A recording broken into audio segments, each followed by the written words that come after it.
Nous sommes le 5 août 2025. Depuis près de 2 ans, la bande de Gaza est plongée dans une catastrophe humanitaire sans précédent. Suite à l'attaque du Hamas, le 7 octobre 2023, et à l'offensive israélienne qui a suivi, la vie des 2,2 millions de Palestiniens de cette étroite enclave côtière est devenue une lutte incessante pour la survie. La situation s'est considérablement détériorée le 2 mars 2025, lorsqu'Israël, après l'expiration d'un cessez-le-feu, a imposé un blocus total. Cette mesure a effectivement isolé Gaza du reste du monde, coupant l'entrée de fournitures essentielles comme la nourriture, l'eau potable, le carburant et les médicaments, poussant une population déjà vulnérable à l'extrême limite de l'existence. Vivre sous ce siège intensifié a transformé la vie quotidienne en un calvaire agonisant. Imaginez vous réveiller chaque jour avec la seule et écrasante préoccupation de trouver suffisamment de nourriture pour nourrir votre famille. L'eau, une nécessité de base, est désormais une denrée rare et précieuse, souvent contaminée et impropre à la consommation, entraînant des maladies généralisées. Le bruit de fond constant n'est pas celui d'une vie urbaine animée, mais celui des drones, des explosions et des pleurs d'enfants affamés. Le tissu social, autrefois dynamique, a été déchiré par la perte, les déplacements et l'anxiété rongeante d'un avenir incertain, où chaque lever de soleil apporte avec lui la menace renouvelée de la faim et de la violence. La vie économique de Gaza, déjà paralysée par des années de blocus antérieurs, s'est complètement effondrée. Avec plus de 75% des terres agricoles détruites et la plupart des entreprises réduites en ruine, la capacité de production alimentaire locale a été anéantie. Les familles qui tenaient autrefois des magasins, cultivèrent leurs terres ou travaillaient dans divers métiers se retrouvent désormais entièrement dépendantes d'un filet d'aide humanitaire qui parvient à peine à passer. La suspension des livraisons de carburant a paralysé le peu qui restait des services essentiels, y compris les transports, l'assainissement et l'énergie nécessaire pour faire fonctionner les pompes à eau ou les quelques incubateurs hospitaliers restants, aggravant la misère. Cette situation désastreuse est l'aboutissement d'un conflit prolongé qui a fait plus de 60 000 morts et plus de 143 000 blessés palestiniens depuis octobre 2023, selon les chiffres du ministère de la Santé de Gaza et de l'ONU. Le blocus total, mis en œuvre en mars 2025, a été un tournant, transformant une grave crise humanitaire en une famine généralisée. Pour les habitants de Gaza, ce n'est pas une question politique lointaine, c'est la réalité vécue de voir leurs enfants s'affaiblir de malnutrition et leur société s'effondrer sous le poids immense de la privation et de la guerre. Un cauchemar quotidien sans fin apparente. Les conséquences du blocus et des opérations militaires en cours sont tout simplement catastrophiques. La famine, un terme autrefois relégué au livre d'histoire, est désormais une sombre réalité à Gaza. Le cadre intégré de classification de la sécurité alimentaire, ou IPC, rapporte que l'ensemble de la population est confrontée à une grave insécurité alimentaire. Près d'1 demi-million de personnes souffrent d'une faim catastrophique, le niveau le plus grave, tandis qu'1 million d'autres sont en état d'urgence alimentaire. Ce ne sont pas de simples statistiques. Elles représentent des familles partageant un seul morceau de pain entre 5 ou 6 personnes, et des enfants dont les pleurs constants de faim sont devenus un son horriblement normal dans les camps de fortune. Le coût humain de cette faim fabriquée est le plus tragiquement visible chez les plus jeunes et les plus vulnérables. Un rapport de l'ONU de fin juillet 2025 a confirmé qu'au moins 16 enfants de moins de 5 ans étaient morts de maladies liées à la faim en seulement 2 semaines.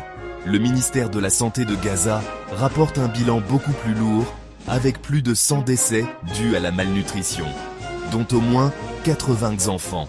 Les agents de santé des quelques cliniques fonctionnelles décrivent une augmentation déchirante de la malnutrition aiguë sévère, avec des cas qui ont doublé ces derniers mois.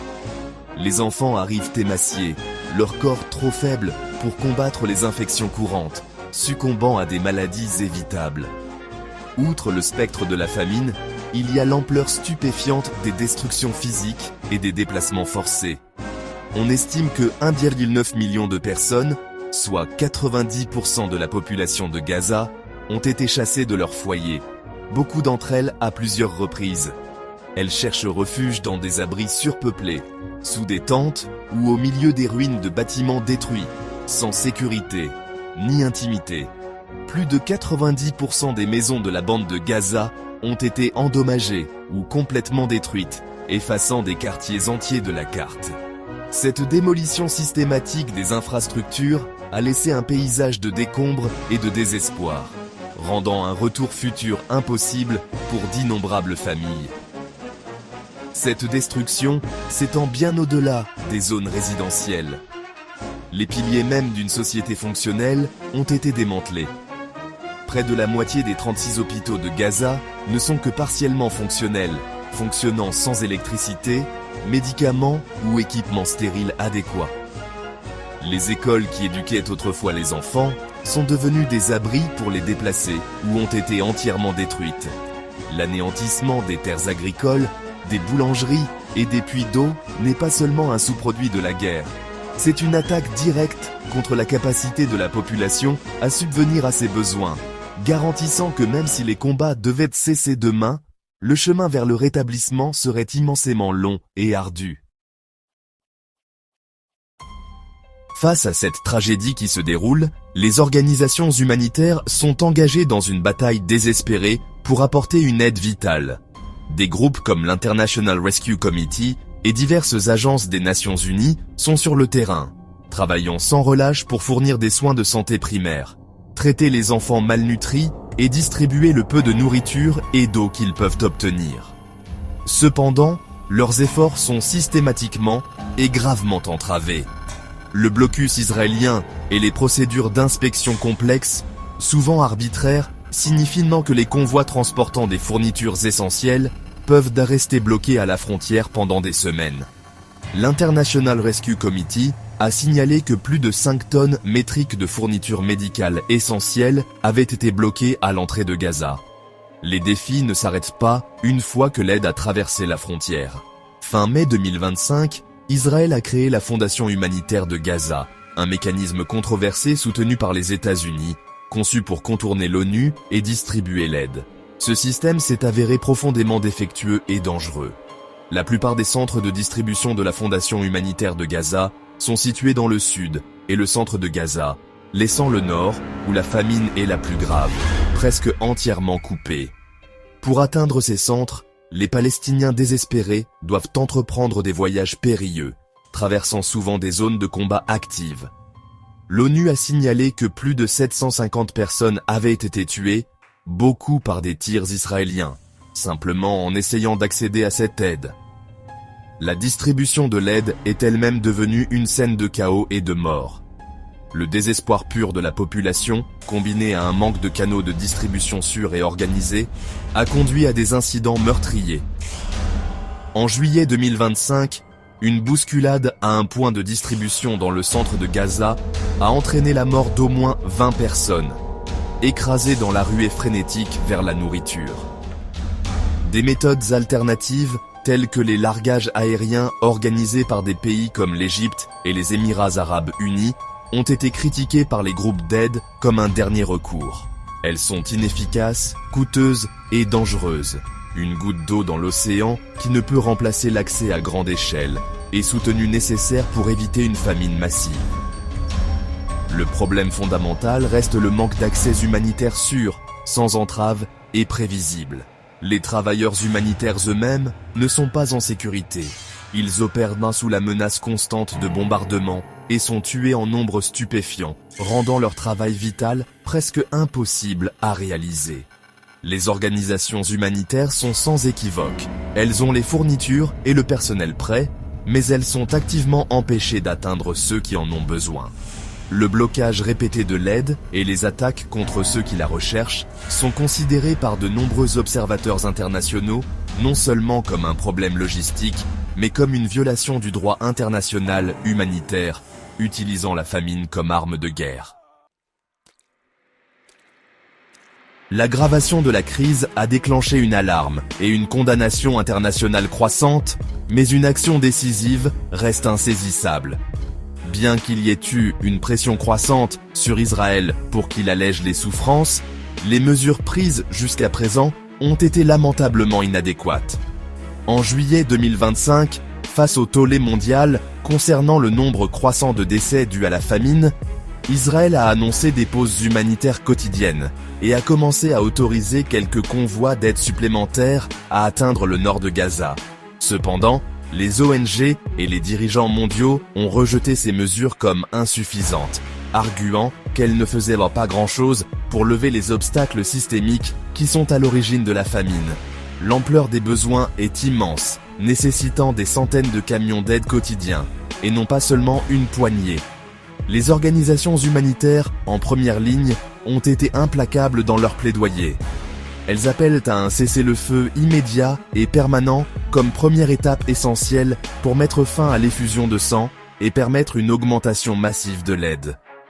Au-delà d'un cessez-le-feu, leurs demandes sont claires. La levée complète et inconditionnelle du blocus et le rétablissement d'un accès humanitaire complet, sûr et sans entrave à toutes les parties de Gaza. Elles insistent sur le fait que l'aide doit être acheminée par des canaux établis et efficaces comme l'ONU, et non par des systèmes parallèles qui se sont avérés meurtriers et inefficaces. Leur message est un avertissement clair. Le temps est compté. La réponse politique internationale a été fragmentée. Alors que de nombreuses nations ont appelé à la retenue et à une aide accrue, les États-Unis, un allié clé d'Israël, n'ont commencé que récemment à signaler un éventuel changement de politique. Après des mois de soutien aux actions d'Israël, l'administration Trump envisagerait de nouvelles approches pour accélérer la fin de la guerre, reconnaissant que les retombées humanitaires sont devenues indéfendables. Cependant, pour les habitants de Gaza, ces changements diplomatiques se produisent bien trop lentement. Chaque jour d'inaction se traduit par davantage de décès, davantage d'enfants souffrant de malnutrition irréversible et un glissement plus profond dans un abîme humanitaire. La situation à Gaza est un échec catastrophique de l'humanité. Comme l'a averti l'ONU fin juillet, les Palestiniens de Gaza meurent de faim. Ce n'est pas une catastrophe naturelle inévitable, c'est une crise d'origine humaine qui peut et doit être arrêtée. Les exigences des ONG et des dirigeants humanitaires ne sont pas radicales. C'est un plaidoyer pour le respect des principes les plus fondamentaux du droit international et de la dignité humaine. La seule solution viable est de mettre fin aux hostilités, d'ouvrir tous les points de passage pour un afflux massif d'aide et de commencer le long processus de reconstruction d'une société qui a été systématiquement brisée. Le monde observe, et l'histoire jugera de sa réponse.